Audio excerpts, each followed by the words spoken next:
বৃহস্পতিবার থেকে সকলের জন্য খুলে দেওয়ার কথা থাকলেও উদ্বোধনের পরপরই জুলাই জাদুঘর ঘুরে দেখেছেন অনেকেই। সংরক্ষিত দলিল, আলোকচিত্র ও বিভিন্ন স্মারক দেখার পর দর্শনার্থীরা বলছেন, জুলাই স্মৃতি, প্রাণহানি, আহত মানুষের বেদনা ও দীর্ঘদিনের ক্ষোভের নানা চিহ্ন ধারণ করে আছে এই জাদুঘর। তবে সকল দর্শনার্থী জাদুঘরে প্রবেশ করতে না পারায় অনেকেই ক্ষোভ প্রকাশ করেছেন।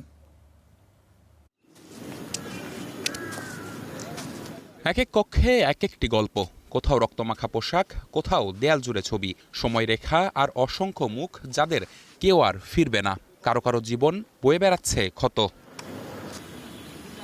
সংরক্ষিত দলিল, আলোকচিত্র, ভিডিও চিত্র আর ব্যক্তিগত ব্যবহারের নানা সামগ্রী শুধু ইতিহাসের নিদর্শন নয়, এগুলো জুলাই আন্দোলন ও আওয়ামী লীগের ১৭ বছরের শাসনের বেদনার স্মারক। জুলাই স্মৃতি জাদুঘরে ঘুরতে আসা দর্শনার্থীদের অনেকেই থেমে থেমে দেখেন প্রতিটি কক্ষ। তারা বলছেন, স্বৈরাচারের পরিণতি জীবন্ত হয়ে আছে এখানে।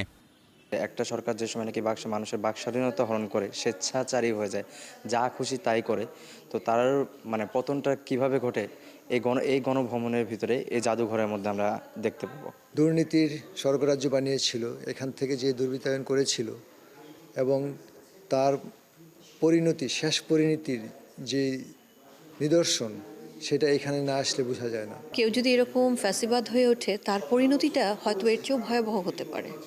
আমার মনে হয় যারাই এখন আছেন না কেন, তাদের প্রত্যেকেরই এখান থেকে অনেক বড় একটা শিক্ষা নেওয়া উচিত। সকালে উদ্বোধনের পর দর্শনার্থীদের ভিড় বাড়তে থাকে। দুপুরে বেশ কয়েকজনকে ভেতরে ঢোকার অনুমতি দেয় কর্তৃপক্ষ। বাকি দর্শনার্থীরা ঢুকতে চাইলেই বাধে বিপত্তি, ঘটে পুলিশের সাথে কথা কাটাকাটির ঘটনা। বাসা কাছে নিয়ে আসলাম, ঢুকতে পারলাম না, মনের ভিতর খুব একটা কষ্ট নিয়ে যাইতেছি। কিছু মানুষ আছে ভেতরে আছে, তাদের জন্য অধিকার আছে ঢোকার, কিন্তু আমাদের অধিকার নাই। এটা তো ঠিক না, এটা অনিয়ম হচ্ছে না। বৃহস্পতিবার সকাল থেকে সর্বসাধারণের জন্য উন্মুক্ত হবে বহুল আকাঙ্ক্ষিত জুলাই স্মৃতি জাদুঘর। নিবিড় সাহা, স্টার নিউজ, ঢাকা।